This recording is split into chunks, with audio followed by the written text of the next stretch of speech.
commissioners through Zoom. Can you hear me? I can, yes. Yes.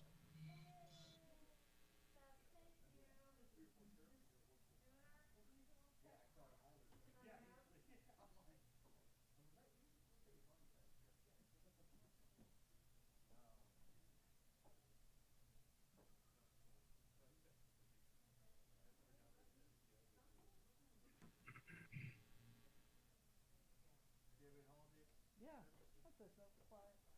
Quiet. Yeah, same deal, same situation.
Good evening.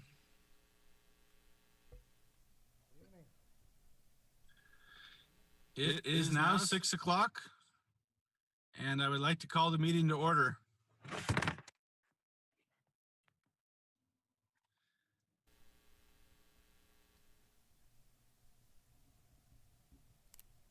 Could you please state the temporary procedures for Planning Commission meetings, please? The San Benito County Planning Commission welcomes your comments. Each individual speaker will be limited to a presentation total of 3 minutes. When addressing the commission via Zoom, phone, or in the chambers, please state your name and county in which you reside for. For the record, please address the commission as a whole through the chair. If participating on Zoom, select the Participants tab and click the Raise Hand icon. If you are using a phone, please press *9 to raise your hand. When your turn arrives, you will hear that you have been unmuted. If participating in person in the chambers, please complete a speaker card identifying the item on which you wish to speak, and provide your completed card to the clerk prior to consideration of the item. Speaker cards are available on the table at the entrance. Thank you. Commissioner Pat, could you please lead us in the Pledge of Allegiance? I pledge allegiance to the flag of the United States of America and to the republic for which it stands, one nation, indivisible, with liberty and justice for all. Thank you. Could we please get a roll call for the commissioners? Devin Pack, District 5. Present. Robert Rodriguez, District 1, present. Robert Scagliotti, District 3, present. Richard Way, District 2 via Zoom. And Robert Gibson, District 4 via Zoom. Thank you all. Are there any department announcements? I would like to just bring the attention of the commissioners to the agenda. We did have a correction on the November agenda. I think everybody's aware at this point that we needed to revise the fact that the vote that was taken was valid. And so that's reflected. That's why we have 2 sets of minutes in the packet. Thank you. Thank you. Public comment. Is there any public comment for items that are not on today's agenda but are in the purview of the Planning Commission? Is there any public comment via Zoom?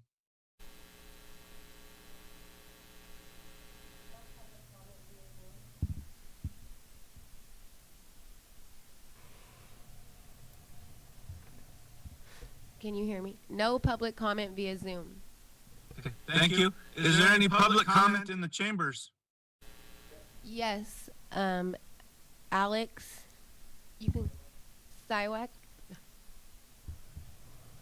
you can come up to the podium, yeah.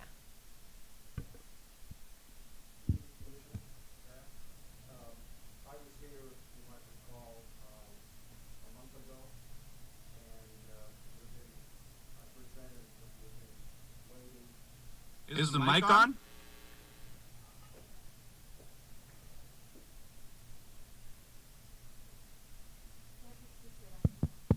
Yeah, okay. Thank you.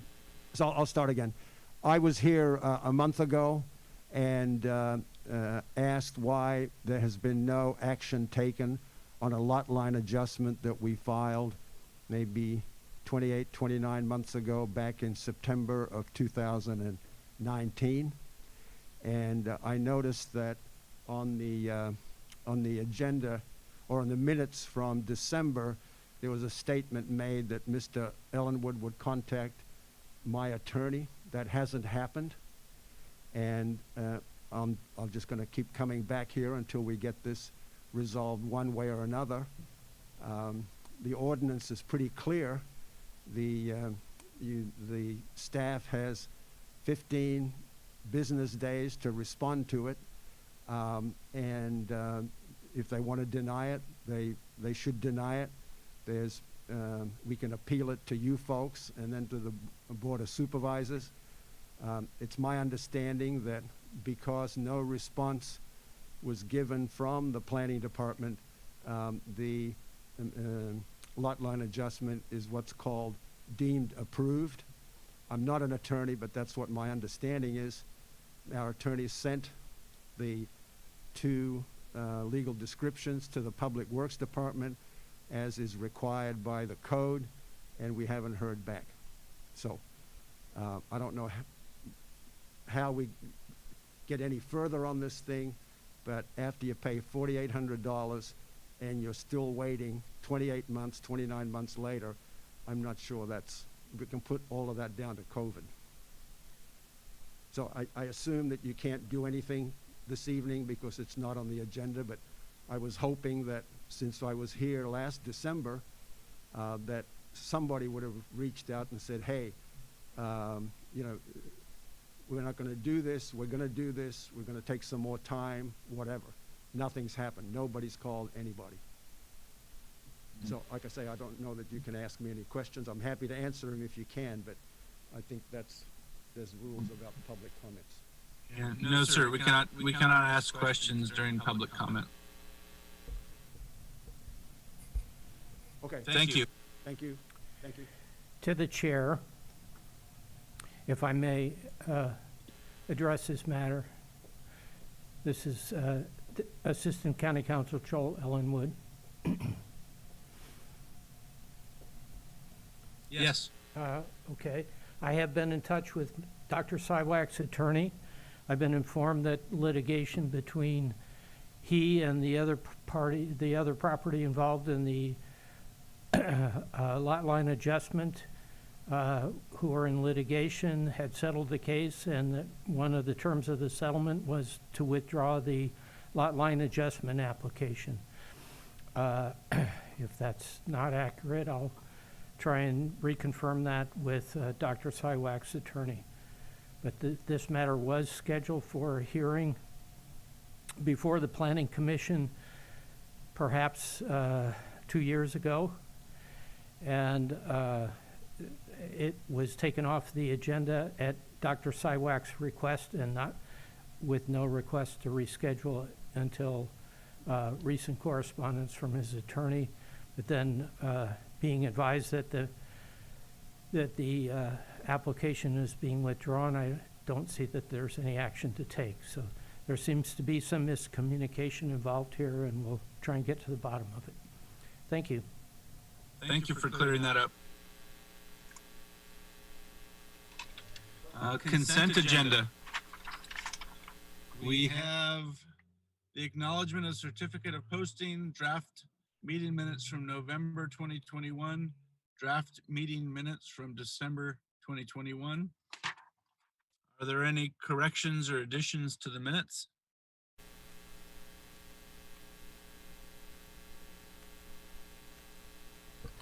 None from RMA.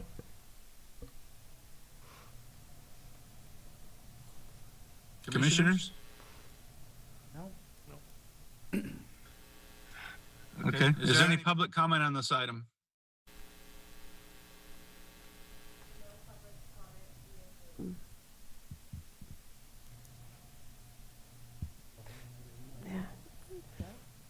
Yep. Mic wasn't working. No public comment? No public comment via Zoom. Thank you. Any public comment in the chambers regarding the consent agenda?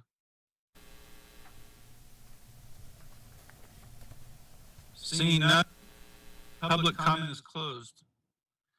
What is the wish of the commission? Make a motion to approve the consent agenda? I second. Okay, we have a first and second. All those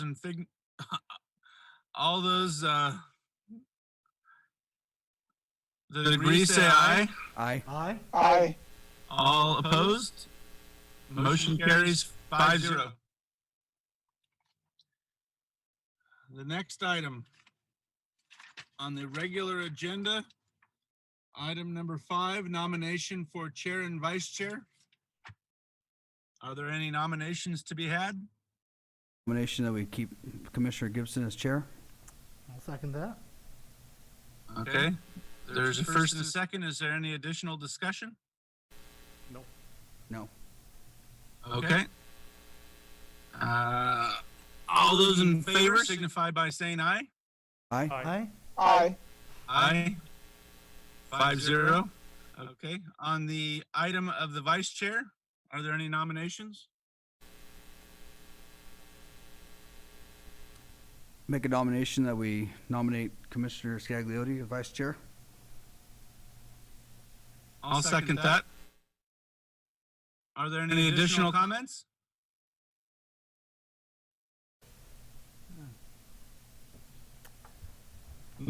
No? Okay. All those that are in favor signify by saying aye. I did Aye. want to make a comment. Robert, you have the confidence of Supervisor Dirks, and you're going to be kind of committing to showing up for all the meetings for this year, yes? Currently, we're in talks of that. That's why I don't feel Oh, like that should be vice chair. oh, okay, okay, I see. We were working, me and Supervisor Dirks have been discussing some other items. Okay, okay. Okay. So we have a nomination and a second for Commissioner Scagliotti. Is there any additional comment? None for me. Commissioner Scagliotti? Fine, I'll do it. Okay. Then all those in favor signify by saying aye. Aye. Aye. Motion carries 5-0. Congratulations, Mr. Vice Chair. Okay, item number 6. Confirmation of meeting calendar. I make a motion that we, how do I say this? That the confirmation of the meeting calendar As stated? will be correct. I will confirm and record, yeah. As stated in the agenda. Okay, is there a second on that? I'll second. Okay. Joel, do we need public comment on this item? You can receive public comment. There's no one in the chambers. I don't know if there's anyone online. Okay. I don't see anybody online. Okay, then we have a first and a second to accept the calendar as printed. All those in favor signify by saying aye. Aye. Aye. Aye. Opposed? Motion carries 5-0. Fantastic. What a good start to the year. Okay, item number 7, Resource Management Agency. Appoint 2 new planning commissioners to the Affordable Housing Committee. That's the hack. Yes, we are looking for 2 volunteers to staff that committee. Thank you. I would like to carry over from last year so that we have some continuity. Not that we had a lot of meetings or any meetings, I can't recall. But I believe the 2 commissioners on that were Commissioner Pack and myself. I'm That's willing to continue in the role. Okay, then that's, so be it. We will continue.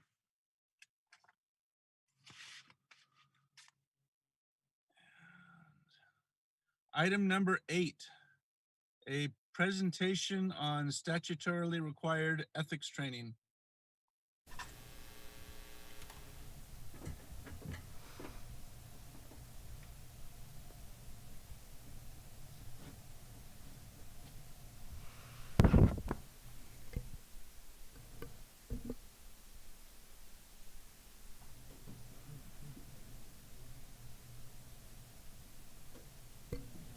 Can we have the PowerPoint presentation put up, please?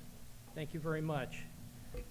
Good evening, Commissioners, Chair Gibson, members of the public, and staff who are present.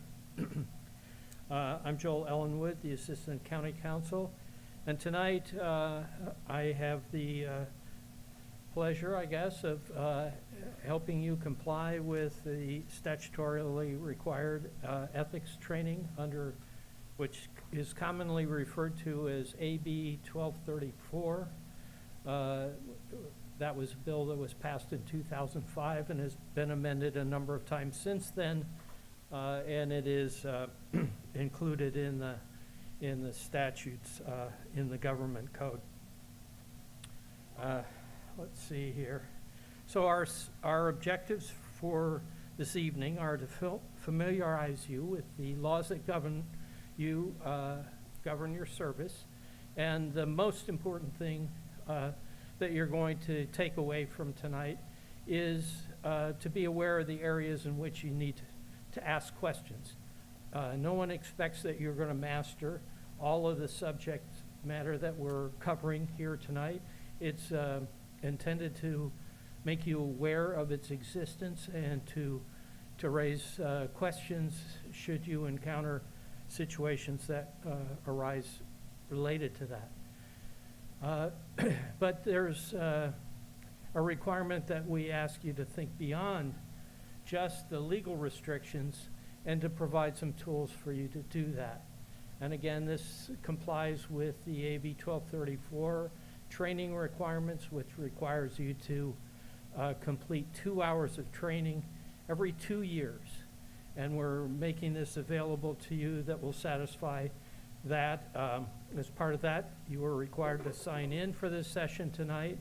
You will receive, at the end of the 2 hours, you'll receive a proof of participation certificate, which you're asked to keep, and we will maintain a copy with the planning department as is required by law.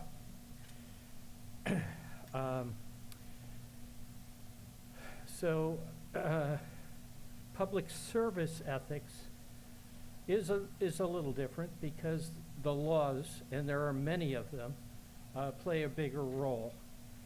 But it's important to remember that the public's perception of what is ethical or not ethical goes beyond what the law is.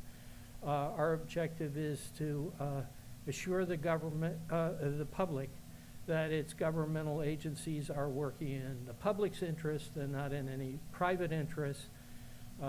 So we're avoiding conflicts of interest, either personal or financial, and operating in a way that's open and transparent and allows the public access to full information and to participate appropriately during the course of public meetings and action. So the key concept here is actions and decisions making by public agencies is to be in the public interest. The session is required to be 2 hours long. It is to cover certain specified content. We're emphasizing the breadth, in other words, a broad introduction to the topics we're covering and not in-depth discussion of any of them. We have some handouts. There's a brief 4-page handout covering the subject matter that I provided to you earlier that was prepared by the Institute for Local Government, which has an online training course in AB 1234, and there's another training course available through the California Attorney General. And some of you have participated in that online training course. It includes some testing along the way, and you can get your credit for participation and certificate in that way as well. But we're making this live presentation available for you as an alternative to that approach. Let's see.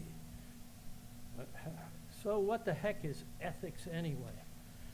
Well, ethics is defined in the dictionary as a system of moral principles. In other words, the ethics of a culture. The rules of conduct recognized in respect to a particular class of human actions or a particular group, in this case, local government agencies. Its origin goes back to the Middle English and French and Latin. Or do we have any Latin scholars here tonight, or Greek scholars? But this is obviously a subject that has been part of the human condition and part of human civilization for thousands of years. So synonyms for what ethics are, some common terms: belief, conscience, conventions, conventionalities, goodness, honesty, integrity, morality, ideals, etc. So there's a distinction drawn between ethics, what we ought to do, and the laws regarding ethical behavior, which are things that we must do. And the laws establish minimum standards and penalties for failure to comply with them. And those penalties can be quite severe, as we'll see in the course of this evening. But what's legal does not necessarily satisfy the requirements of what's ethical from the public perception and expectations are concerned. So we ask you to think more broadly than the minimum standards that are set forth by law. So I was a scout when I was growing up, and I memorized the 12 points of the Scout Law. And we see a number of those terms reflected here today: trustworthiness, loyalty, responsibility, respect, fairness, and compassion. Those are sometimes in conflict with one another. So working through ethical problems sometimes requires us to think through the balance between the two and decide on the appropriate course of action.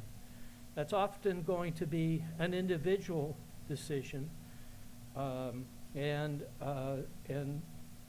we encourage you to think about ethical standards and to act on your own conscience with the guidance, appropriate guidance from staff and council as necessary.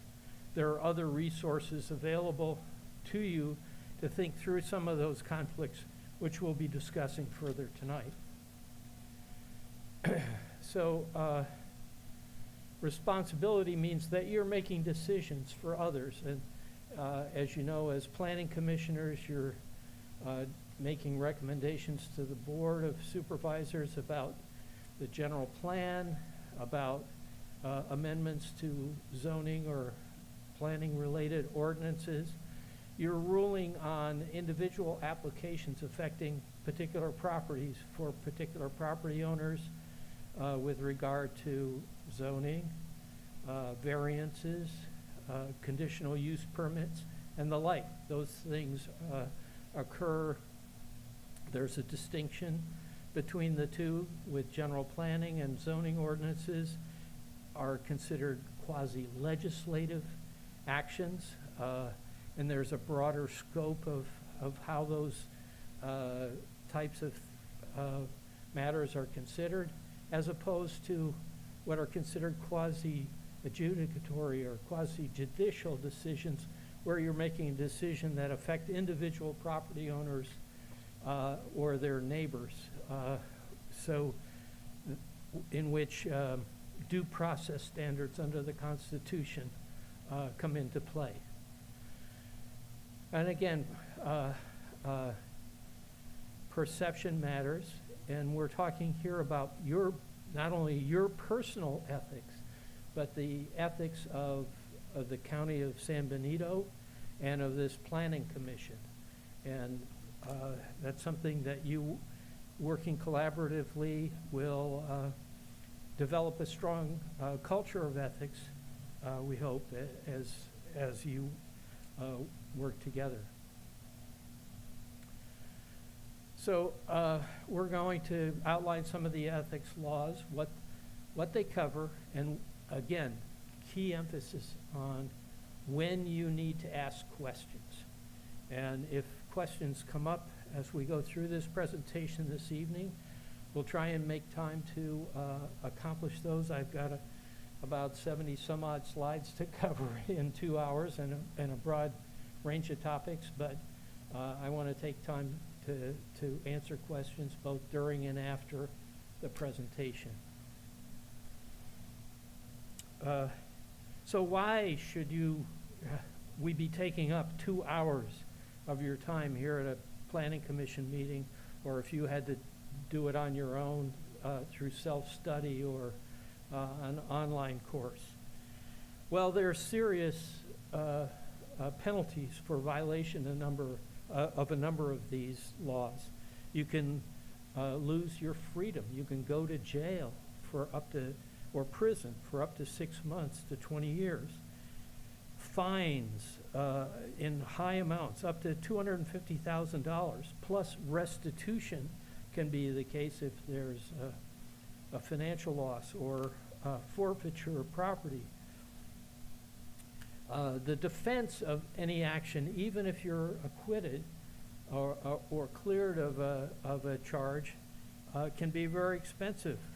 If you have to retain your own attorney, that can cost you thousands and tens of thousands of dollars. Not just for defending yourself individually, but in almost every case, the county would be potentially liable as well and incur attorney fees both for the defense of the action and potentially an attorney fee award in the event a party challenging the action was successful. Some of the items that we'll be discussing can result in delay of public agency action. For example, a Brown Act violation could result in a demand letter and a requirement that essentially you do it over after you've complied with the Brown Act requirements. And that can take place weeks or months later. And if you have some kind of critical time frame for the action being taken, that delay can be a significant cost. But there's also the personal costs of embarrassment, reputation, or even prohibition from future public service. So the penalties can be severe. So here are some examples. State Senator Leland Yee was convicted of felony, removed from office. State Superintendent of Public Instruction Bill Honig was another example. State Senators Rod Wright and Rob Calderon were both convicted of felonies and served time in prison.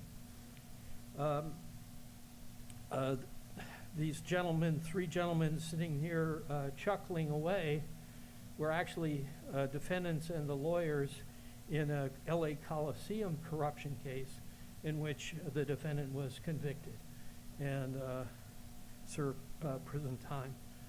But these are examples that you think of in terms of state government or high-level officials. But for example, in Fresno, there was a FBI operation known as Operation Rezone, in which city officials in the city of Fresno and the city of Clovis and private developers, 13 in total, were convicted of federal crimes related to corruption over land use issues. So it can happen here, and that's one of the reasons why we're presenting this information to you, so that we'll avoid that scourge and that potential problem for you or for the county. So what I'm going to present tonight falls into 4 groups. I'd like to take a break after about an hour so that you have a chance to stretch or use the restroom or raise a question if you want. But but they fall into four categories. One is personal financial gain, and when we discuss conflicts of interest, for the most part, are focused on conflicts of financial interest. And that's one of the reasons why you have a personal financial disclosure statement that you have to file when you assume office as a planning commissioner, and refile every year during your service, and when you leave service, file another financial disclosure form. Those are all done electronically by San Benito County, so I just call your attention to that. There are extensive regulations and statutes governing financial conflicts of interest that are maintained by the Fair Political Practices Commission. And they're often difficult to interpret or apply to a particular factual circumstance. So if you have a question about it, you need to contact the county counsel's office, but there are limitations on what we can help you with. But there's also an ethics hotline that's maintained by the FPPC, and you can request a formal opinion, written opinion, which provides a potential safe harbor against potential prosecution if you have consulted and gotten a written opinion from the FPPC. So the second area we're going to cover is personal advantages and perks. Things like honoraria or gifts or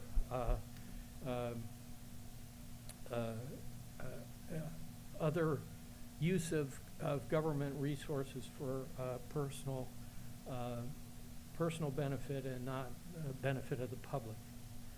The third area is government transparency, which we've already had some discussions about, both the Brown Act and the Public Records Act, but we'll go over those to some extent, as well as fair processes, otherwise known as due process, from the language of both the federal and state constitutions, where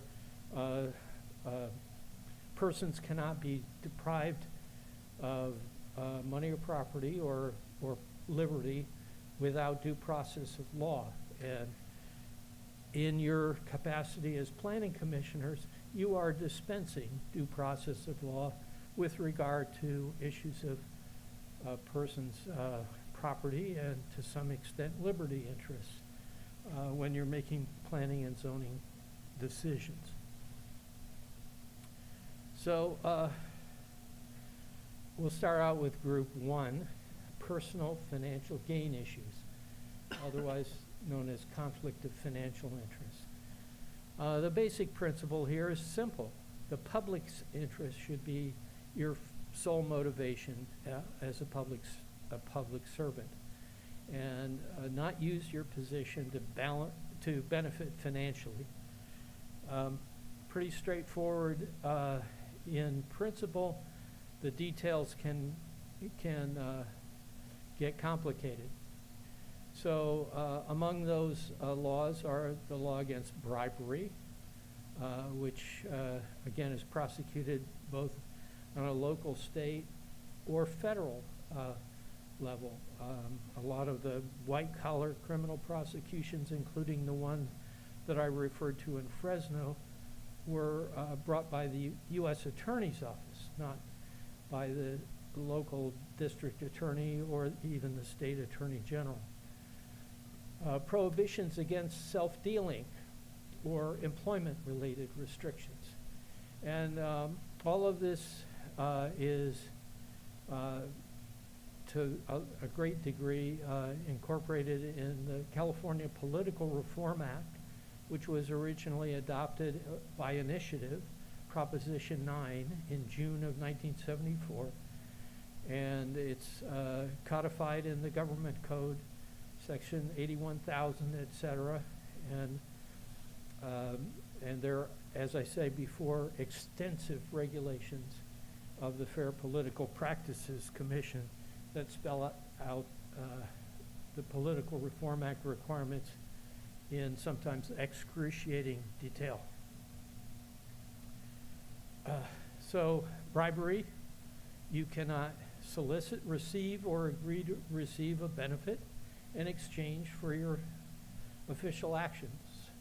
The Latin phrase quid pro quo, which we heard a lot about in the impeachment trial, is what relates to that,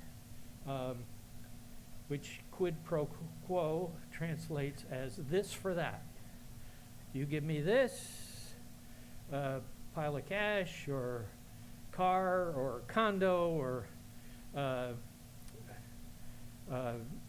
vacation in Switzerland in exchange for my vote on a zoning decision or whatever. And the best advice on this is to think about it ahead of time, because you never know when someone might make such an offer or a disguised offer, and just to be careful and know how you're going to respond. Under state law, you can have up to 4 years in state prison. You would lose your public office, be barred from holding office, face fines or restitution, or even stiffer penalties if it's prosecuted federally. Early in my career, I practiced law in Atlantic City, New Jersey. And during the time I was there, a little over 6 years, 2 different mayors, including one who I had some role in helping get elected, were both ultimately prosecuted and convicted by federal authorities for bribery and served federal time.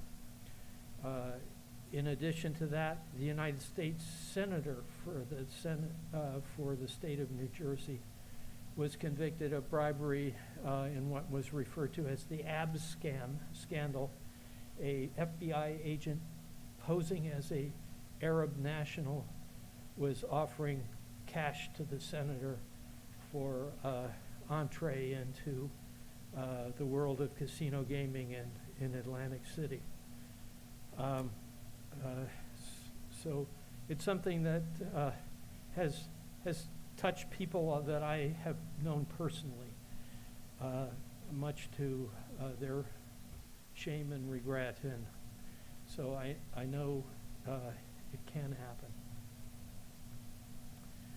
happen. Self-dealing rules, essentially, there are 2 types of them. One is where you have a financial conflict of interest, and that might not be potentially obvious, but say for one example would be you're making a decision with regard to property, someone else's property, that could affect the value or desirability of your property.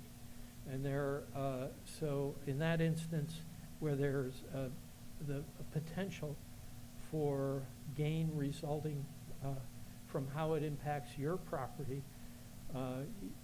you would be wise to disqualify yourself, or be required to disqualify yourself from consideration of that issue, not only on the dais by hearing the matter or voting, but by using your influence with other commissioners or other public officials to affect the outcome of that matter. There are some minor exceptions that can apply to that kind of rule, but it's something you need to be aware of. And a recent example is Chair Gibson disqualified himself from consideration of a subdivision matter on property across the road from where he conducts his farming operation. So he announced the basis of that conflict, left the podium, left the room, and didn't participate in that decision. And that's the appropriate way to deal with a clear conflict of financial interest in that particular instance. There are other special rules that apply to contracts. And that's in a government code. It's in the government code. And if you participate or vote in a contract in which you have an interest, the contract is, not only is the contract void, but any benefit that you receive through that contract, you have to reimburse, and you lose any benefit that you conferred on the county or the public agency through the course of that contract. So that it's also a criminal violation. So the consequences of being involved in a contract in which you have a direct interest can be severe. So, as I said before, you can't participate in a decision if financial interests are affected by your decision. Those financial interests could be in real estate, could be in your business, could be in stock holdings that you have, and those of you, close family members, your spouse or your children would be included in the scope of that. And the effect can be either positive, you make money as a result of a decision, or negative, your property interest is adversely affected by the matter under consideration. And as I said, there's an annual disclosure of financial interest that you're required to submit in part to both let you and the public know what those interests are that need to be taken into consideration. Now, there's a distinction between disqualification, which is legally required, and abstention. You know, you will note when matters are heard, people can vote for or against or abstain. But if you just are disqualified, you're not able to vote on the matter at all. It doesn't apply wrongdoing to disqualify yourself. In fact, it's legally required. And if you don't disqualify yourself and continue to participate in the matter, that's where you get into trouble. Abstention, on the other hand, is one where perception is really the issue, where and it's voluntary. So you're going beyond the minimum legal standards, where someone believes that you may, or you yourself believe that you have a bias or interest in the matter under consideration that's so extreme that you really can't give fair consideration to all sides of the question and decide it purely on the basis of the merits of this, what's presented to you by the staff or in the course of the public hearing. That can be something that interested parties could allege against you, and you have to make a personal decision about whether or not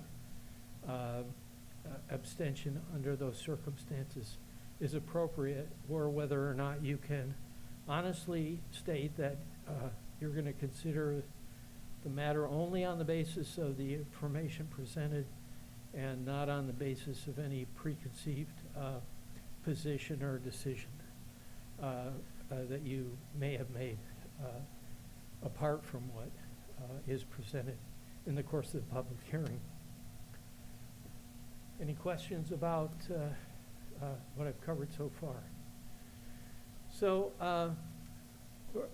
once again, I say I'm raising a lot of different issues, the details of which we're not going into. I'm not reading you the statutes involved or discussing individual cases that have occurred with those as a result of those statutes. The important thing for you to remember is to essentially establish a checklist or alarm bell system in your mind so that if any of these questions come up, that you seek advice.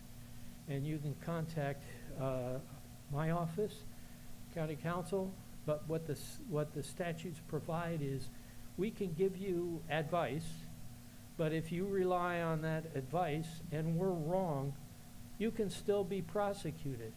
So we're a little shy about, or we're circumspect, I think is a better way of saying, about what advice that we may offer you on a particular question. And we would essentially say, well, here are the issues, and here are the areas of risk. And but if you really want a definitive answer, what we need to do is contact the Fair Political Practices Commission and request a written opinion from them. So obviously that's not something you can do at the last minute. It takes them several weeks or a month even to, or more, to consider a written request for an opinion and to issue one. So the lesson is ask early and give us time to work through that process if it needs to be. As again, there's a hotline. It's for informal advice, and I've had occasion to call the hotline, and what you'll get is someone who essentially says, well, here are the statutes that are involved or the case law that applies, and you should give due consideration to those. But they don't give you definitive advice, nor can you rely on anything you've heard from that advice on the hotline to defend yourself if you think you're following the advice they gave you, but you're wrong. So again, that's the cautionary tale involved there. So once again, if you disqualify yourself because of a conflict of financial interest, you shouldn't discuss or attempt to influence staff or your colleagues on the commission or members of the Board of Supervisors with regard to that matter. You're disqualified for any and all purposes in that regard. When you disqualify yourself, you are to identify the nature of that conflict at a meeting.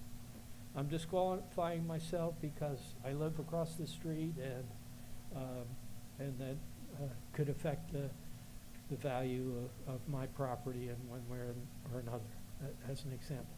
And then again, you would leave the room and not participate in any way in the hearing. An exception would be if it was a matter on the consent agenda. There are also exceptions if it's a matter that you wish to address the commission as a member of the public. But that's something to be very careful about.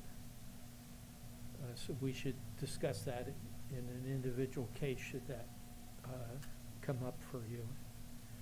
So failure to step aside, to disqualify yourself, can result in the decision being invalidated. It's a misdemeanor. It's a crime, not a felony, but still could result in the loss of office. Once again, fines, attorney fees, or embarrassment. And that they could be prosecuted. These kinds of violations could be prosecuted by the local district attorney or by the Fair Political Practices Commission through its attorneys civilly or through the California Attorney General.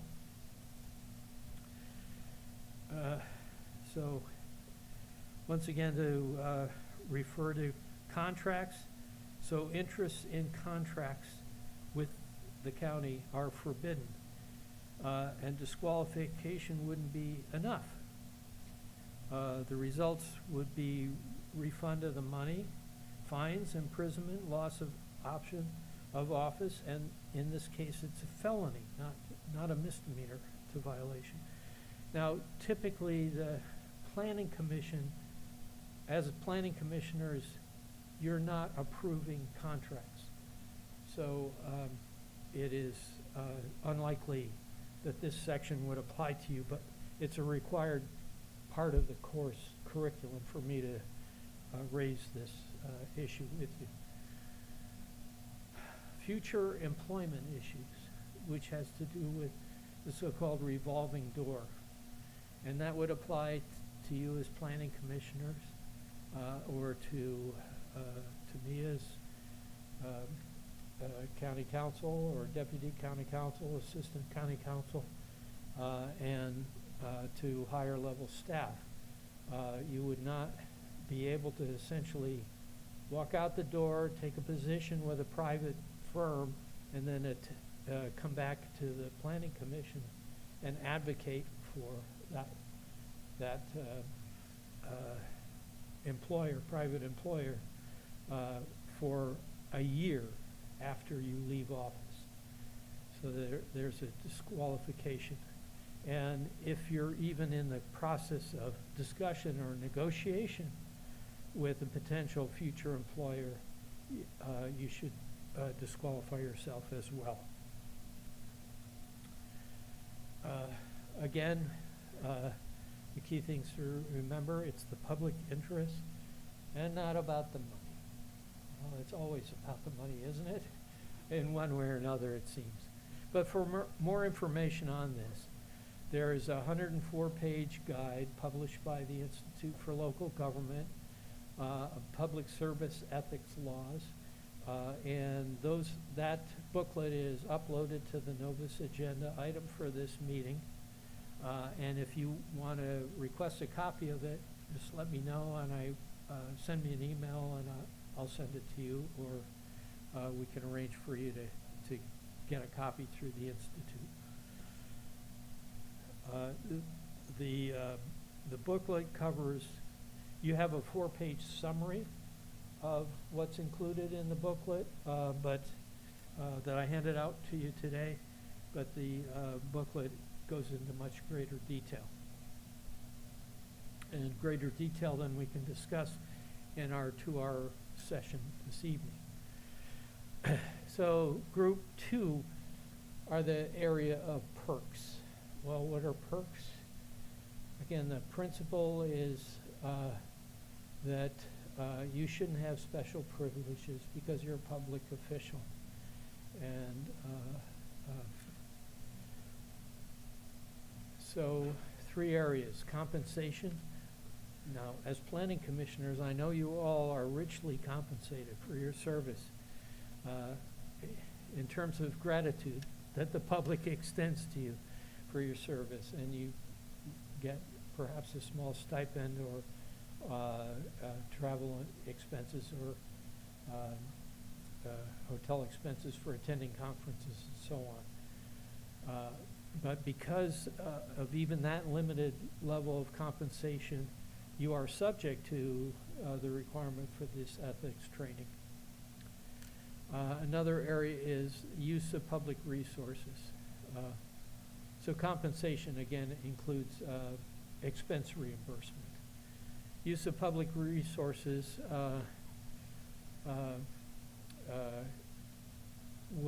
could include things like asking staff to do things for you that benefit you personally, or asking or using county resources, whether it's your laptop or email account or whatever, for some kind of personal or political use. Those would be examples. The third area is gifts. So under the Fair Political Practices Act or the Political Reform Act, you're required to keep track of gifts that you receive from persons who may have interest, who may have matters coming before the county, and account for them on an annual basis. The gift limit is adjusted for inflation for this 2-year time period. It's $520 a year. So total of all gifts received, the value of $520 a year. That could be things like tickets to a Giants game, or lunches, or any just small Christmas gifts, whatever, all count towards that, and you need to keep track of them. It's easiest simply to say no thank you than it is to keep track of it, in my personal experience. You know, you go out to dinner or lunch, you know, during a conference or something, and somebody says, well, I'll pick up the tab. It's better to say, no, thank you, we'll cover it our own. Those would be examples. So, local official compensation, again, is limited by law. Yours is extremely limited, like very little to nothing. But there's also a special rule that applies to honoraria or speaking fees. So somebody says, I want you to come talk to my professional association, and we'll give you an honorarium of $50 or $100 or pay for your hotel for the weekend. That's prohibited as something for speaking or writing in that kind of context. Use of public resources, whether it's cars or computer equipment or office space or whatever, personal use is prohibited. Political use of public resources is also prohibited. You support Joe Blow for supervisor, or assemblyman, or state senator, or Congress, or president, whatever. Use of public resources for those political purposes, or you're for or against a ballot proposition. Those would be other examples. As I say, that includes staff time, office space, equipment, or supplies.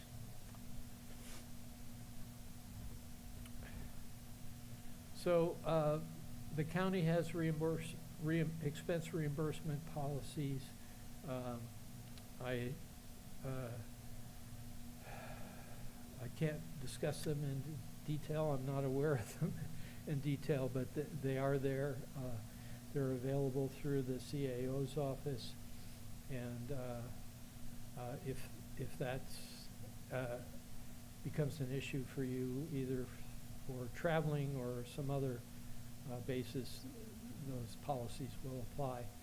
And those would apply, you know, if you're traveling to a conference or whatever, and your partner or your spouse is accompanying you, they would apply to limits for those purposes as well.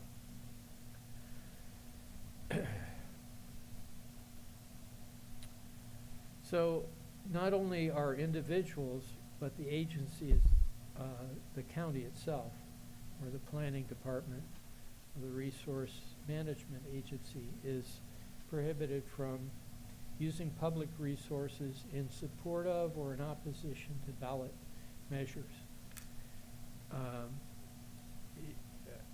In recent elections, the county is able to ask for studies about the financial and planning impact of certain initiatives that have been filed, and that's statutorily allowed. That's something that supervisors can order once a An initiative measure is being circulated for discussion or certification for the ballot, and once it's on the ballot, that report would be released to the public. And the intent is not to be for or against the measure, but to again inform the public about what the consequences of approval or denial of a particular ballot measure might be. So there was a report prepared for the Strata Verity Project initiative that you may recall. In that report, there was some question about how balanced or accurate it was. My office was involved in that controversy to some extent, but that report was intended again to advise the public of the consequences of voting for or against the measure. And again, using mailing lists, whether it's the tax rolls or voter registration lists or other kinds of databases that the county maintains for various reasons, can't be used for the political incumbents' benefit or otherwise for political matters. So again, there can be serious consequences of violations with civil penalties, criminal penalties, and of course, if there's a financial benefit that's not disclosed on your tax returns, it could have income tax implications as well. Keep in mind, Al Capone was not busted for racketeering. He was busted for income tax violations. So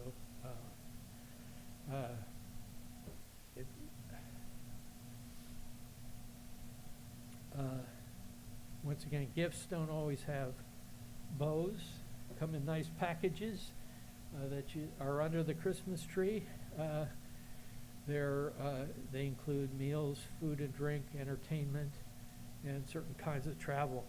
Now, California has a particular, again, the gift rules are to report gifts of $50 and up, and that is cumulative over a year from any particular donor. A limit of $520 a year total for all gifts, with certain exceptions.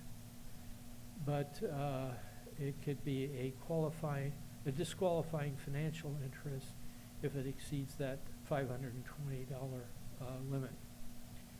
And the penalties, again, can be fines of up to $5,000 per violation, and you would be responsible for your own attorney fees for defense of an action. The county cannot indemnify you or provide you with a defense for a violation of those penalties.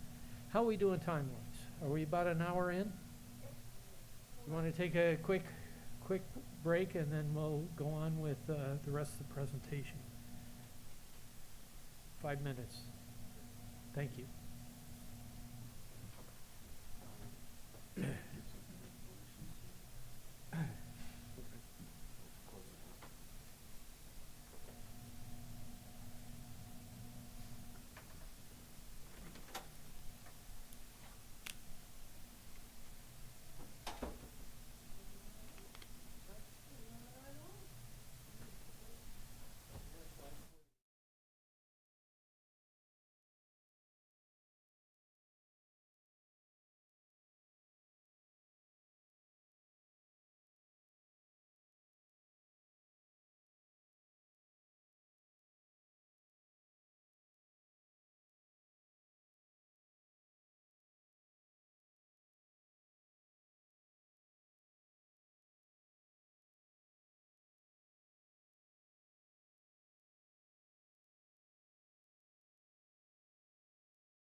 Questions about anything I've covered so far?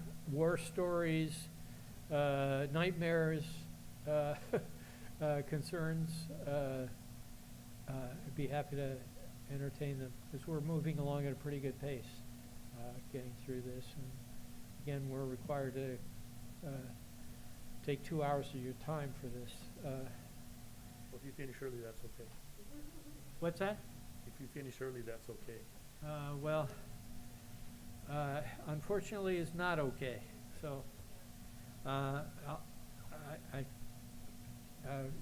can try and dust off my time step or something. I don't know. We'll get through things.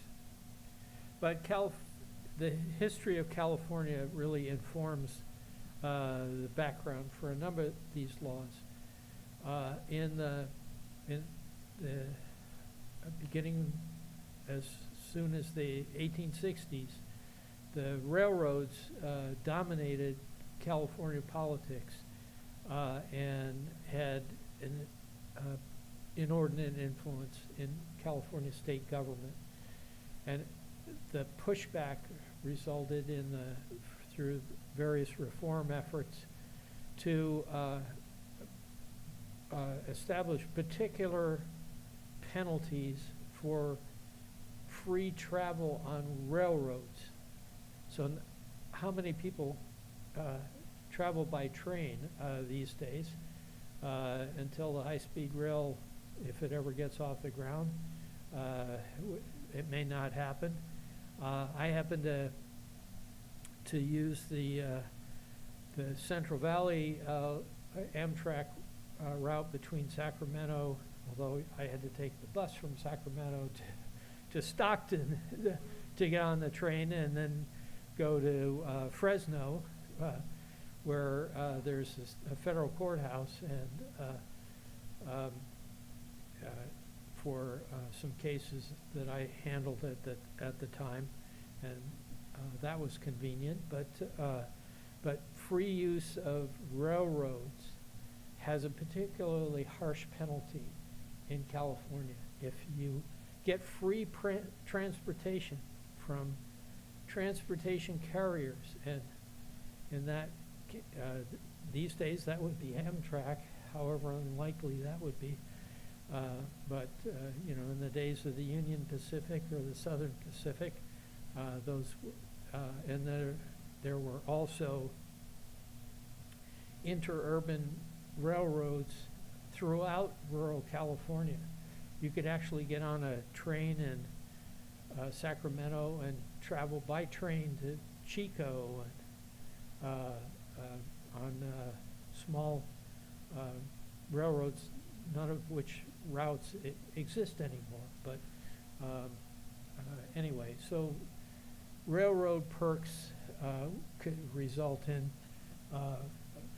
prosecution and loss of office. It's kind of an anachronism, but that's still in the statute. So the key things to remember is to avoid rationalization traps. Well, what is a rationalization trap? Any ideas? Well, you know, it'd be discourteous to turn somebody down if they're offering me, you know, what's the harm? What's the big deal?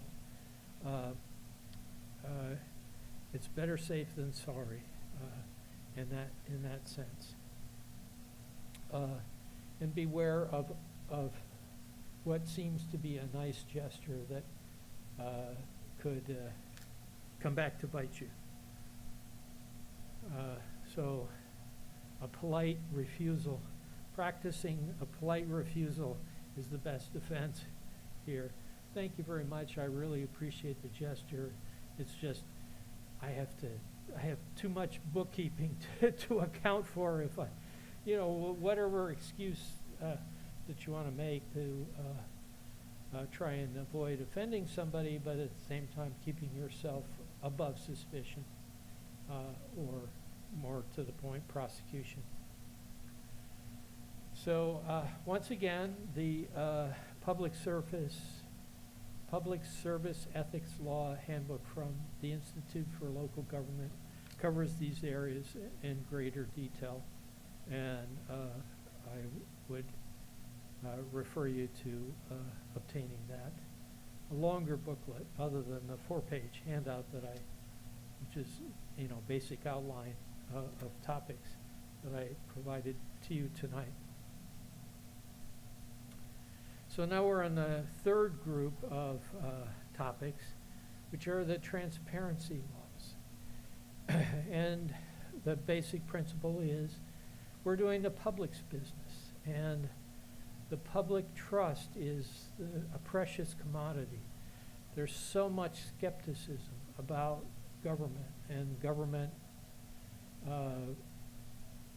government's ability to do the right thing, that establishing and maintaining the public trust is a challenge these days, and we're probably, in this skeptical age, never going to perfectly achieve that.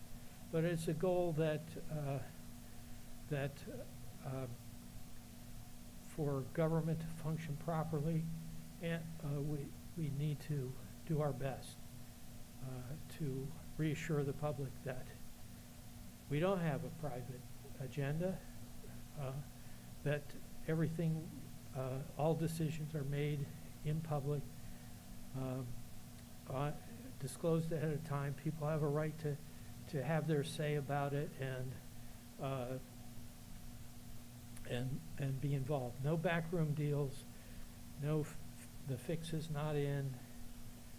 Everyone thinks that occurs all the time, and it's our job to try and reassure the public that that's not the case. So the public trusts a process it can see. That's why we have the Brown Act. That's why items have to be presented on an agenda before they're decided, so people know ahead of time what issues are going to be voted on.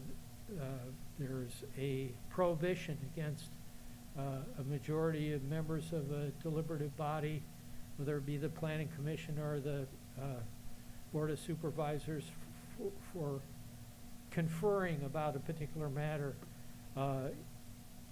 outside of the public. It's cumbersome. It's time-consuming. It's hard. You'd like to work up a consensus ahead of time so we can all have a public meeting, go efficiently, and sing Kumbaya about decisions that we make. But that's not what the public needs or expects in terms of the public process. So forgive the editorializing, but that's what's involved. So the types of laws that have to do with transparency are, again, the same principles of financial disclosure, so that people know what financial interests that you have, and that you, again, disqualify yourself if they are involved, but that there are restraints on charitable fundraising. So essentially, it's another form of quid pro quo when you say, well, I don't want you to give the money to me, but I'm a real supporter of the Boys and Girls Clubs, and if you really want my vote on this particular matter, I would really appreciate it if you make a charitable contribution to my favorite charities. That's equally privative as a direct bribe would be. So there are constraints on charitable fundraising that apply. The Brown Act, again, is the public's business is done in public, with notice to the public about what decisions are under consideration to be made, with the opportunity for the public to weigh in on the matters under consideration, however brief, whether it's 3 minutes or 2 minutes, but more effectively by good old-fashioned letters or emails that can be longer than 3 minutes. But people need to have the right to have their input on public decisions. And lastly, the records that the government maintains about everything, all kinds of things, whether it's planning and zoning, or code enforcement, or a myriad of issues, budget issues, expenditure issues, contracting issues. All of those are public records that have to be disclosed. Sorry to interrupt. I just got a text. Chair Gibson can hear us, but his Zoom link dropped, so he's trying to get back in. Is he on the phone? Okay. I just didn't know if he was able to see the video. Okay. Okay. He's hearing us, but not seeing us, so we can provide the packet. Okay. Just wanted to see if there's anything we needed to do. Thank you. Yeah, Commissioner Gibson, if you have the agenda package and are able to open the slide presentation, we're on slide 45 for your information. If you need a minute to get there, let us know.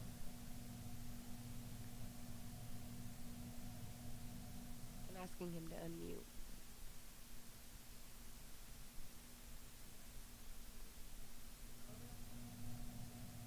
He's on the phone, so I can't promote him. He's on, like a dial-up. Okay. But he has permission to talk. All right. So let us know, Commissioner Chair Gibson, and we'd be happy to hear from you.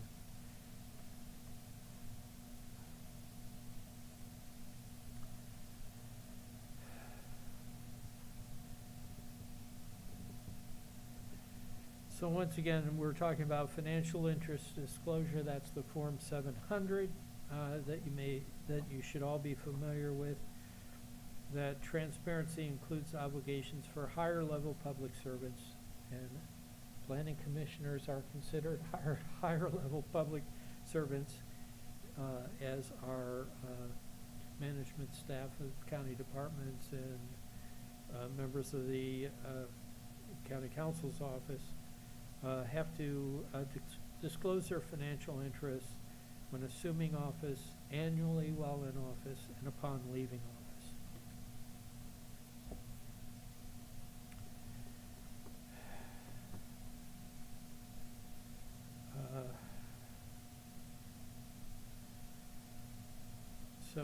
Charitable fundraising involves elected officials.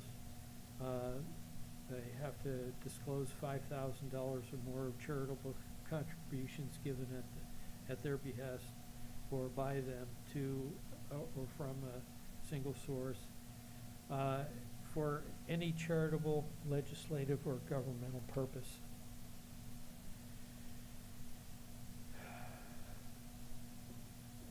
Again, on the transparency rules, we're talking about,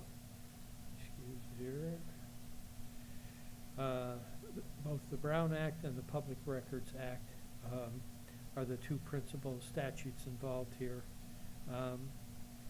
That the public's business be conducted in open and publicized meetings with public participation and allowance for public inspection of records. From the government agency perspective, managing Public Records Act requests can be an extreme challenge. We have had Public Records Act requests involving planning-related issues that can result in literally tens of thousands of emails or documents being disclosed or being potentially responsive to a request. And there are there are certain exemptions that apply to the Public Records Act that require staff analysis to determine which of those thousands, potentially thousands of documents are subject to an exemption. If those include things like attorney-client communication privileges, that would involve someone in my office to do that analysis. And so that can involve literally dozens, even hundreds of hours of effort during the course of a year, where we're responding to an individual's Public Records Act request and not doing the business of the public. And so that burden is something that we struggle with, but it is time and again reinforced by the courts. It particularly comes into play with things like compliance with the California Environmental Quality Act, or CEQA, where these things can be included in part of a public record for an agency decision that could, again, be thousands of pages of documents. So we work on trying to establish a balance, and there is a particular part of the Public Records Act that allows us to balance the public benefit of disclosure with the burden on the public agency to, or the public interest in withholding something from disclosure. An example of that would be code enforcement complaints.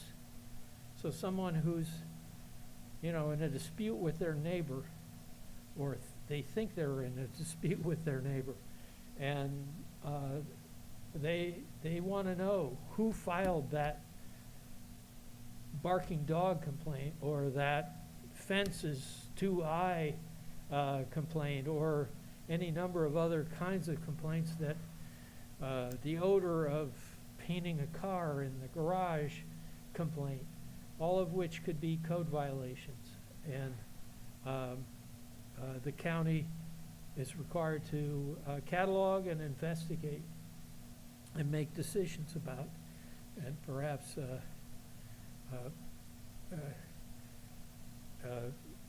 Ms. Bolster-Grant could provide some more concrete examples of those.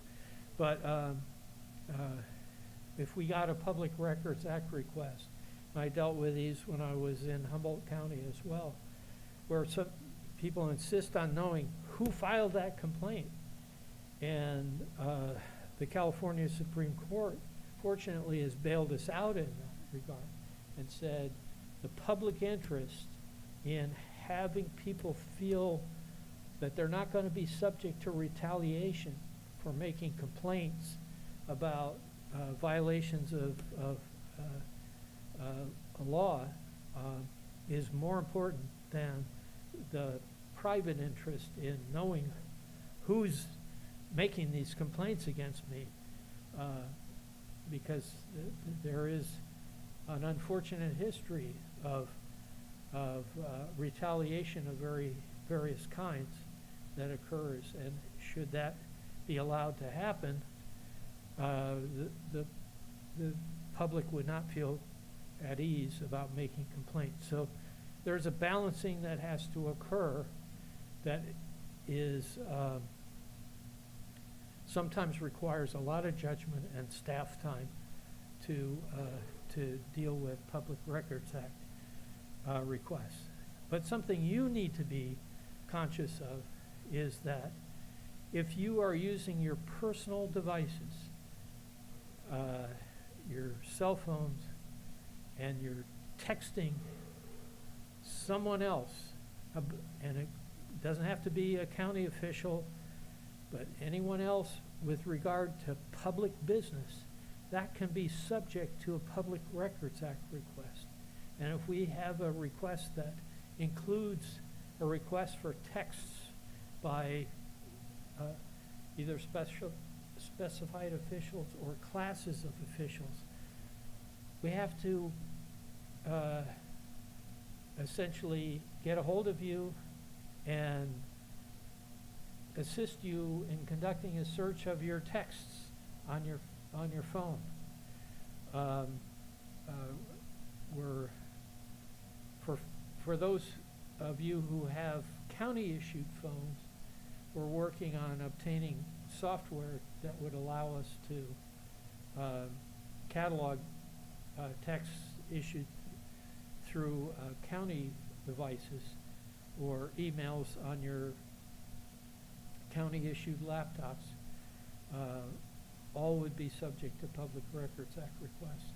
If it's through a county email, it's not a problem because it's going through the county network, and we have archives of that and access to that. But if it's on your personal computer or your personal phone and your personal email account, it's all still subject to the Public Records Act. So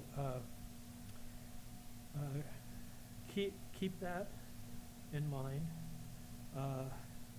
whenever you pick up one of these and start, and the temptation is to text or send an email. Sometimes yes, pick up the phone, talk to someone. That is not a public record. Your phone bill could end up being a public record, not your personal phone bill, but if it's a county device. But the content of that conversation would not be subject to the Public Records Act.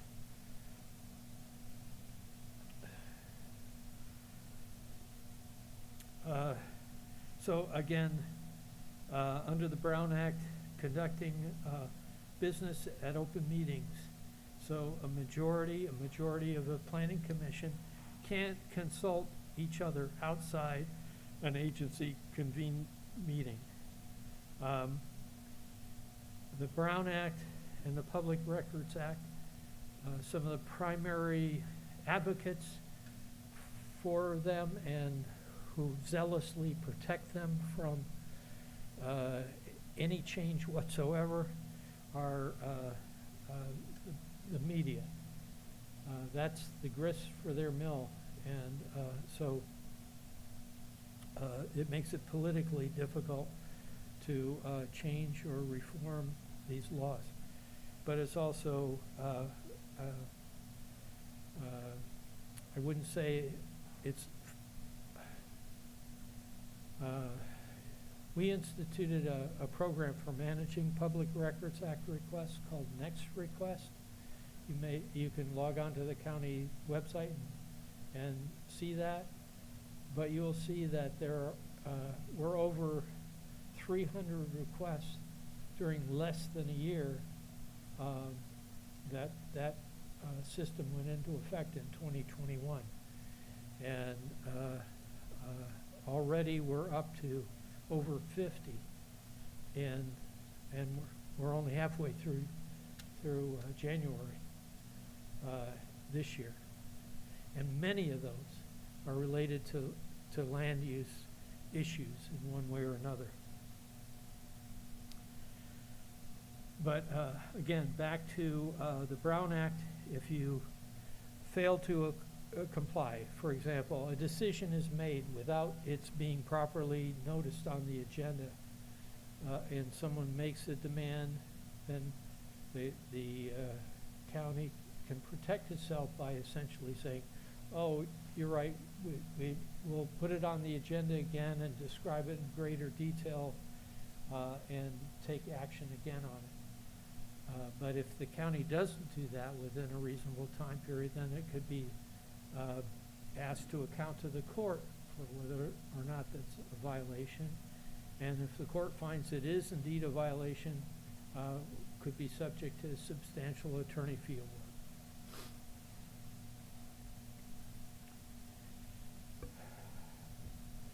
So again, what does the Public Records Act cover? It's agendas or any kind of writing, and writing can include photographs, it can include videos, it can include any kind of recording device,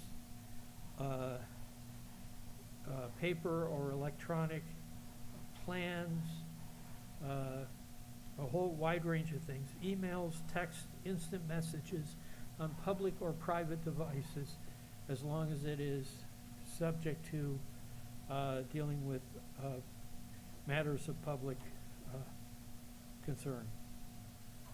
The penalties, again, we have adverse media attention if media is involved, costs and fees if it's litigated.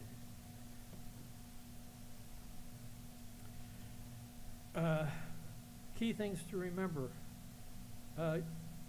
Essentially, asking the question, who's going to know? What's the harm? Let's just work this out amongst ourselves. That's a very risky line of thinking, and I would encourage all of you to avoid that and to recognize that we need to do the public's business in public without hiding anything. And again, the Public Service Ethics Laws booklet from the Institute of Local Government, in which a number of very well regarded public agency law firms have contributed, and other members of county council or city attorneys, staffs have contributed to that publication over the year. So I would encourage you to refer to that.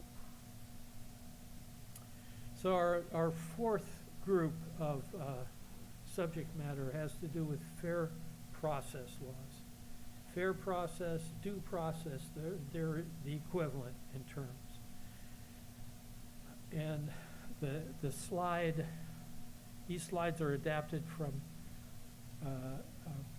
that prepared by the Institute for Local Government, reviewed and approved by the California Attorney General's office. And so we have this, sometimes this language like, under certain circumstances, public officials are stewards of fair process. What are those circumstances? Those circumstances are when you're acting like a judge.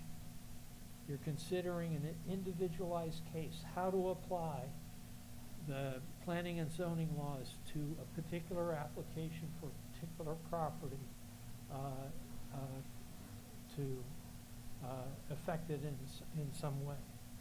Whether that's code enforcement, lot line adjustment, as we saw raised earlier, conditional use permits, variances, subdivision map applications, all of those items are considered quasi-adjudicatory.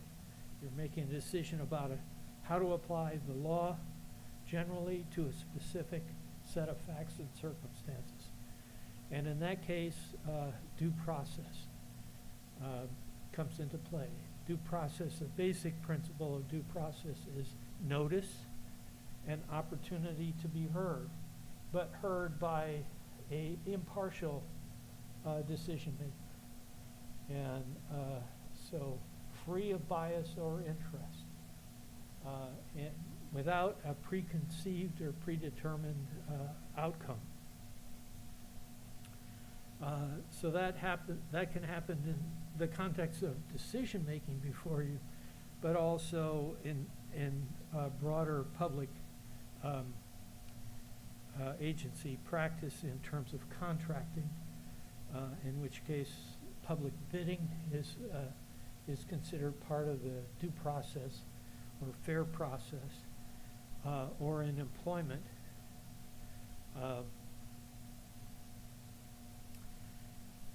Against the requirements or rules are directed against bias, making up your mind ahead of time without listening to the specific facts and the law that apply to that.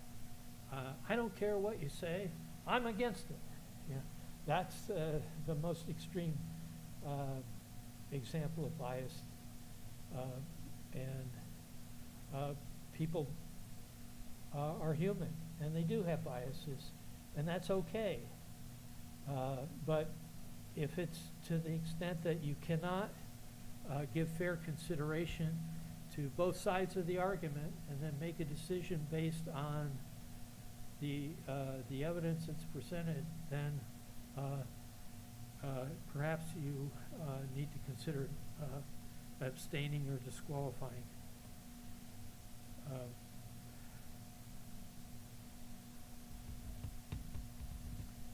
So other examples would be if a decision would involve family members or hiring involve, an example would be nepotism. You're hiring someone because of their relationship to you, father, daughter, son, cousin, uncle, niece, nephew, whatever familiar relationship could spouse, all could involve nepotism, or examples of nepotism. Campaign contributions. So campaign contributions, interestingly enough, are exempt from financial interest disclosure. The fact that somebody made campaign contributions to you is not subject to the Form 700 disclosure, but it is subject to financial disclosure on campaign fundraising disclosure. So the candidate would have to report contributions over a certain limit, and that would be available to the public. Various schemes have been attempted to get around those limitations by having, all of your employees give just below the limit, and then you reimburse those employees for the contributions they made to your favorite candidate if you're an employer, would be a violation of those campaign limits. But demands for contribution in exchange for a particular action, that's prohibited. Soliciting campaign contributions from fellow officials or employees of the public agencies, that's prohibited. Now, there's something that it's a required part of the curriculum to discuss, which is known as the incompatible office doctrine. And this is not written down in any statute anywhere, but it's something that has developed as part of the common law by judicial decisions. The idea is you can't hold two public offices if there's some way incompatible with one another. And the result would be that you would lose your right to your first position. And I can give you a specific example of it from my own personal experience. My spouse at the time was the superintendent of a one-school school district, kind of like several of which exist here in San Benito County, but this was in Sutter County. And one of the longtime members of the Board of Trustees of her school district was the owner of the local grocery store in town.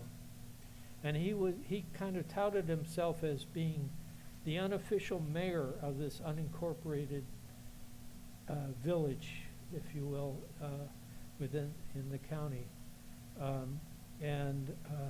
He was very active and engaged in various civic and charitable organizations in the town, and all to his good. And one of the things that he did was help this town had very small lots, and all of the lots developed in the 19th century had their individual wells and septic systems. And these are, we're talking about 50 by 80 lots. So you can imagine what the water quality problems existed there. So they had very high nitrate levels in the groundwater that people were drinking, and a serious health risk. So the solution, with the county's assistance, they created a community services district, a water district for this community. And once the voters approved it, a rate was established for it. Well, they had to elect a board of directors for this water district for this community. And the mayor and longtime member of the school board thought, well, that's the place for me. So he ran for and was elected to the board of directors for this water agency. Well, the water agency would set water rates for the school, the one school district within the community. And those offices are incompatible with one another. You can't, on the one hand, set the rates for a customer that's affected and be on the board of that customer. Well, he took umbrage with that notion. The rest of the school district trustees had to take him to court to get a court order to say, when you accepted the role as the director on the water district, you were deemed to have resigned from your position as a member of the school district board of trustees. So that's an example of incompatible offices. Enough of a war story for tonight.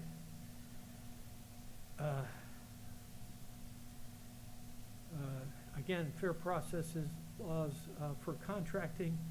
There are competitive bidding requirements for public works projects above a certain level, and it's quite a low level. It's $4,000, as I recall.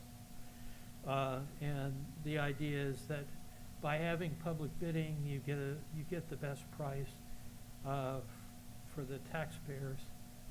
Public bidding process itself can be a little expensive and cumbersome, so not all you may have the best price, you may not have the best quality, you may expend as much on the public bidding process as you save in the lower bid.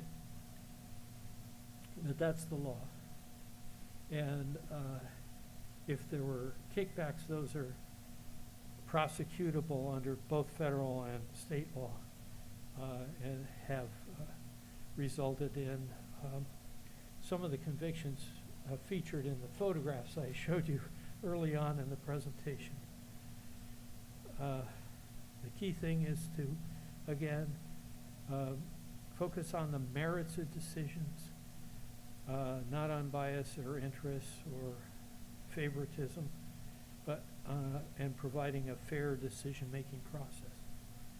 Once again, that's featured in the public service ethics law booklet that's available to you. In preparing this presentation, I made use of materials provided through the Attorney General's Office, the Fair Political Practices Commission, and the Institute for Local Government. And I commend you to the website for the Institute for Local Government on that. Now, part of the curriculum that we're supposed to cover here is going beyond the law and to look at certain public service ethics principles. And that'll be the concluding section of our discussion tonight. So again, we're talking not about laws, but about values, about trustworthiness. Am I truthful and candid with my fellow officials, the public, and others?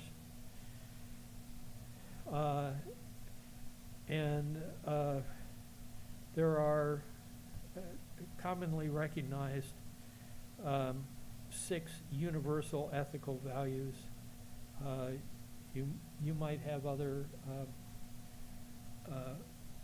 values that you would add to the list, but the basic list is trustworthiness, loyalty to the public and to your fellow commissioners, and so on. Responsibility, taking responsibility to put the public's interest first. Respect for all of the persons who come before you as either applicants or project opponents, staff members, fairness, giving everyone an opportunity to present their side of the argument, and compassion, recognizing that strong feelings can arise out of the matters that come before you, and having compassion for its impact on others as they experience it.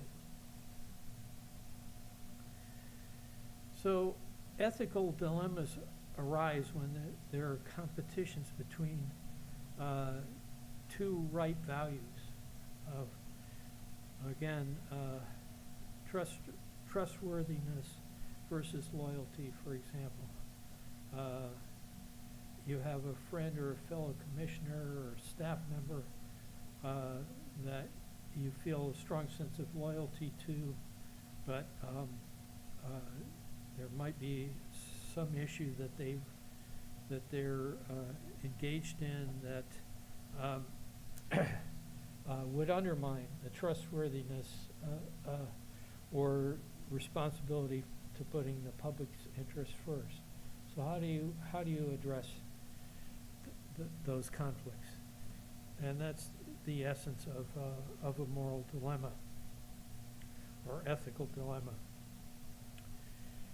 And almost always, doing the right thing costs more than you want to pay. You could lose a friend. You could have to face embarrassment. Those are costs that take moral courage to recognize the values that are important to ethical behavior. It's a truism to say life's not always easy, frequently not easy, and we share that dilemma. And the best approach to it, I think, is to find people you trust, whose judgment you trust, and air your concerns, and try and work through a way to resolve the ethical dilemma, rather than just trying to take that on individually. Examples, supporters, or the supervisor who appointed you wants you to do something in terms of an application that's being presented to you that you're not really sure is best for the public. So which value do you address? The supervisor and their potential displeasure over you're not agreeing with them on a particular project, or achieving the right goal for the public? Those are difficult conflicts.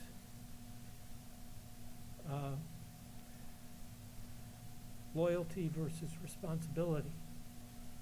And the result of these conflicts can have a personal cost, and that's part of the dilemma. So the questions to ask. Oh, we have extra copies of that. Oh, all right. Well, it must have printed twice because I've provided that handout to people already. So thank you for bringing it down, Shirley. We'll find the use homes for them. Thank you. So the questions to ask. What are the values at stake in a particular decision? Are they in conflict with one another? What would make the public feel best and best inspire public confidence in the decision-making process?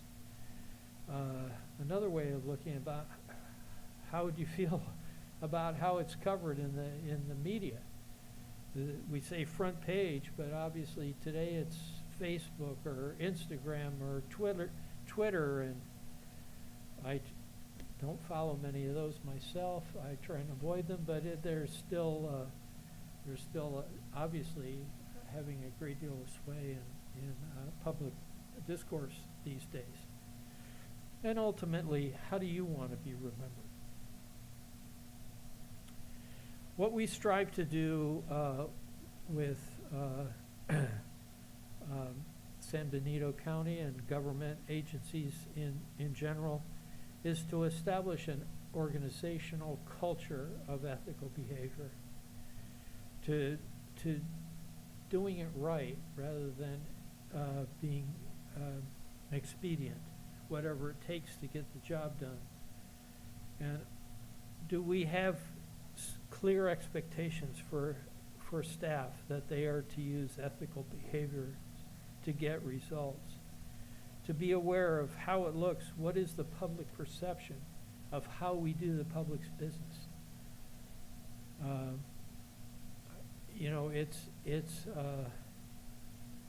It's a privilege and an honor to be a public servant. And that's how I view my role, but it's certainly seldom easy or direct. But to create a culture of ethics, what is the tone we set at the top? So amongst yourselves as planning commissioners, and how discourse or dialogue about controversial issues occur? Are we respectful with one another and with staff about presenting perspectives that we may disagree with? Do we support people who are speaking truth to power, whether it's in staff or amongst the commissioners or members of the public? And do we deal with those who, in their way, believe that that's what they're doing, to give them a respectful ear? And so the county is responsible for who they hire and how they're evaluated in terms of these a culture of ethics. We ask ourselves, do we have a job to do, or is this a job to have? Something that's, get something done, or just occupy space? And we're trying best to determine what our boundaries are before we're in a difficult position, and decide whether it's worth compromising our values to keep that job or position. And to think long term. What did you know, and what did you do about it? If there's a difficult or controversial or project for which there's an ethical dilemma. So the key lessons that we've been asked to present as part of this curriculum is to recognize that it's your choice how high you want to set your sights above the minimum requirements of the law. The law sets a minimum. Sometimes it's quite high, sometimes very difficult for standards of ethical behavior, but frequently those are minimums rather than the end-all and be-all of ethics in local government. So violations of ethics laws can carry stiff penalties. So again, the key lesson I think for the entire evening's presentation is when in doubt, ask. Ask your fellow commissioners, ask staff, ask county council, ask early, and engage in a dialogue to work through those dilemmas, so that at the end of the day, you can rest assured that you have done the best you can to do the right thing. So I have come to the end of the presentation. Part of the ethics training compliance is you've already completed the sign-in. I have for you proof of participation certificates for you to keep, and I would ask you to kind of fill this out and duplicate it and leave one with Robin for her to maintain as part of the public record. I have an evaluation form so that you can let me know how I did in making this presentation. And with those, again, I would ask you to consider going beyond the minimum in terms of education. Take advantage of the opportunity to get this booklet from the Institute for Local Government and participate in ongoing presentations in greater depth on things like the Brown Act or due process or the Public Records Act or other areas that we've covered tonight. Those opportunities should be available to you in part through the Planning Commissioners section of the American Planning Association. Each of you have membership in that association through the county, and I strongly encourage you to participate in those events at either seminars, webinars, or the annual conference of the American Planning Association. I personally have been a member of the American Planning Association from when I went to planning school since 1979, so that's a while. And I strongly encourage you and all planning staff to be members and to participate in those opportunities. Questions? If you have anything left, any energy left at the end of this marathon, I'd be happy to entertain them now. Comments? Observations? Yes. I just want to express my appreciation for you taking the time to develop and present this to us. It has been quite helpful to me, at least. So thank you. Commissioner Way. And again, thank you to all of you for your commitment to public service. We couldn't do the public's business without you, and we rely on you, your good efforts, and we very much appreciate the time and the effort that you put into serving on the Planning Commission. If there's any way that we can make that service more satisfying or provide more resources to you to help you do your job better, please let us know. Dana, can you make sure that Chair Gibson is unmuted if he's got questions, and we'll I need to think he hear was from him. having issues still as well, so I don't know if, I know he Vice could Chair. hear us. I just want to make sure He he, has permission to talk. okay, okay. All right, so that's all I have for the evening. I will provide you with the participation certificates. Anyone who's participated who's not present, those certificates are available in the Novus agenda package. You can fill it out and send it to Ms. Bolster-Grant for our copy of it. And I appreciate it if you would take the time to complete the evaluation as well. So thank you very much. thank you. Thank you. Thank you, Joel. How are we doing with our chair? He's unmuted, but I don't think he can have any issues. I know he sent a text message a little while ago. He wasn't sure if anybody can hear him. I just messaged him to see if, If he's trying, I know he, yeah.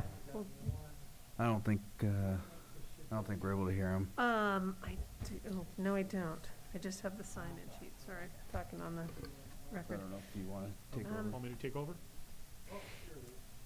Yeah. Yeah, he just said no. He just He questioned, can't, yeah. we he can't lost hear him. internet. Tell him to press star 9. Yeah, can you tell him to see if there's another way for him? If he can hear us, he should be able to talk on the Robert, phone. can you press star 9? Could you pass me a pen? Oh, sure. No, so he had asked for Scagliotti to take over. Okay. Okay, I'll take over if you want me to. You know what the password for this is? You wanna take over? Yeah, I'll take over. I guess we have Sure. discussion. Thank you, Joel, for the presentation. We appreciate it. Any discussions for the board? No, none for me? None for me. No? Okay. Any board announcements? No, none. Okay. And then I motion to adjourn. I'll make a motion, we adjourn? Second? All in favor, say aye. Aye. Aye. So carried.